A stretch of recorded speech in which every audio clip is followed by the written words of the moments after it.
할렐루야. 이 시간 우리 다 함께 믿음 강화 시리즈 8번째 시간, 하나님께서 우리에게 주신 말씀 계속해서 나눕니다. 오늘 말씀 히브리서 2장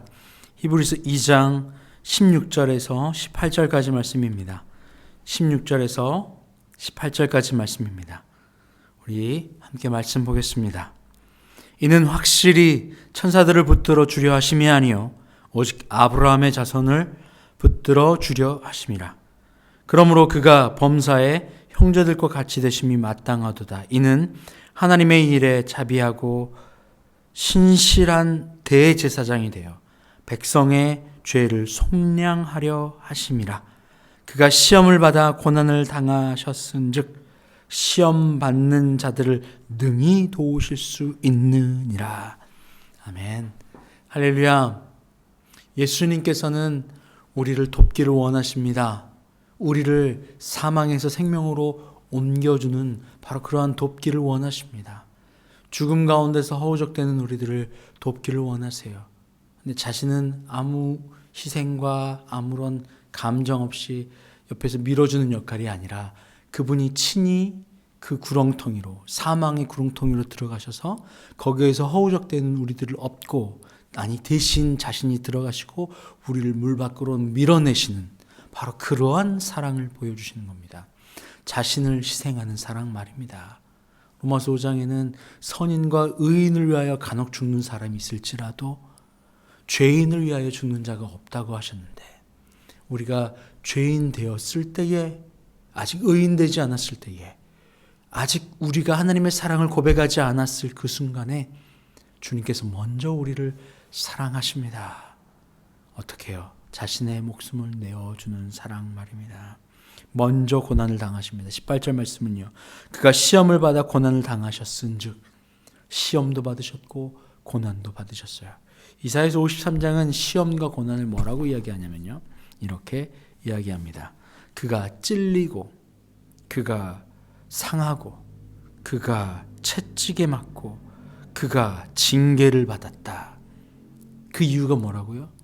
우리를 고쳐주시고, 우리를 구원해 주시고, 우리를 사망에서 꺼내 주시려고 자신이 대신 맞으시는 거예요. 왜요? 죄의 값은 사망이잖아요. 그래서 그 죄의 값을 누군가가 대신 지불해 주지 않고서는 그 죄의 구렁텅이에서 꺼내 줄 수가 없잖아요.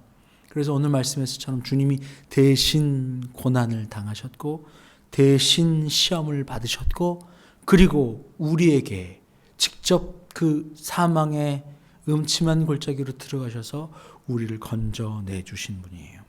18절 말씀을 다시 한번 보겠습니다. 그가 시험을 받아 고난을 당하셨은즉 시험 받는 자들을 능히 도우실 수 있느니라. 주님은 완전하시죠. 제가 청년 사역을 할 때 일이에요. 어떤 한 자매가 계속해서 보고 있는 국가 시험에 자꾸 낙방을 하는 거예요. 그래서 너무나도 힘들겠죠. 염려되겠죠. 그런데 제가 그 자매에게 이렇게 이야기했어요. 염려하지 말고 걱정하지 말라. 주님께서 인도하실 거야. 근데 너무나도 염려가 되고 걱정이 된대요. 아니, 하나님께서 다 지켜주시고 인도하는데 왜 염려가 되느냐. 왜냐하면 목사님은 힘내라고는 하지만 자신이 처하고 있는 이 낙방을 계속 경험해보지 않아서 몰라요. 이렇게 이야기를 하더라고요. 여러분, 우리의 주님이요, 우리를 위로해 주시고 사망에서 건져내 주시는 분인데, 그분은 한 번도 이 고난과 역경과 염려, 이 사망, 채찍, 시험 받지 않으시고 우리에게 넌 할 수 있어 라고 건네는 분이 아닙니다. 그분은 먼저 시험을 당하셨고, 그분은 먼저 채찍을 맞으셨고, 먼저 죄 없이 억울하게 십자가의 가장 극심한 고통 가운데 죽으셨어요. 그 이유가 뭡니까? 말로 우리를 사랑하신 게 아니라 자신의 목숨을 다하여 우리를 사랑하셨기 때문이에요. 이게 누구를 위함입니까? 오늘 말씀 16절은 이게 천사를 위한 것이 아니고 바로 우리를 붙들어 주려고 그러신 것이다 라고 이야기합니다. 왜 그가 질고를 받고, 왜 그가 채찍에 맞고, 왜 그가 고난을 당하셔야만 했습니까? 바로 그것은 천사들을 위함이 아니라 저와 여러분을 위함이에요. 십자가 그 사랑이라는 찬양이 있습니다. 거기 마지막 절은 이렇게 되어 있거든요.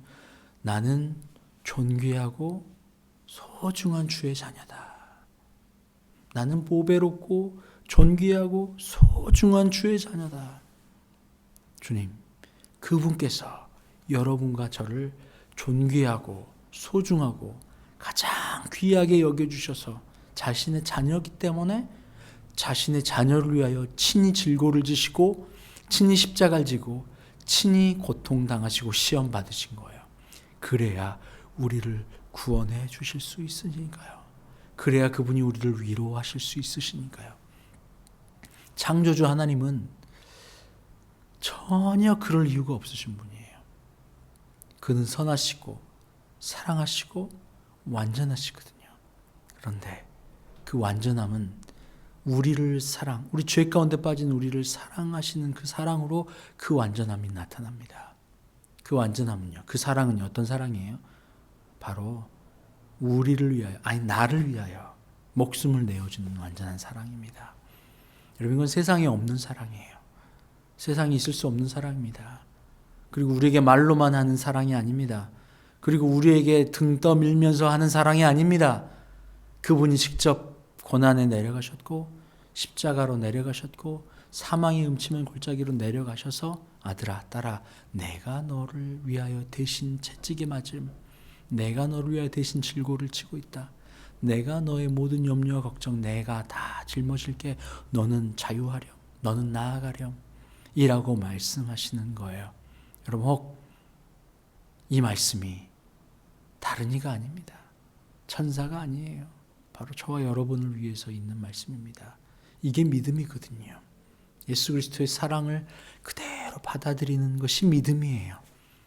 예수 그리스도께서 나를 향한 그 크신 사랑이 그대로 마음으로 받아들여지는 게 믿음입니다. 믿음은 어떻게 공부해서 강요해서 되는 게 아닙니다. 받는 것입니다.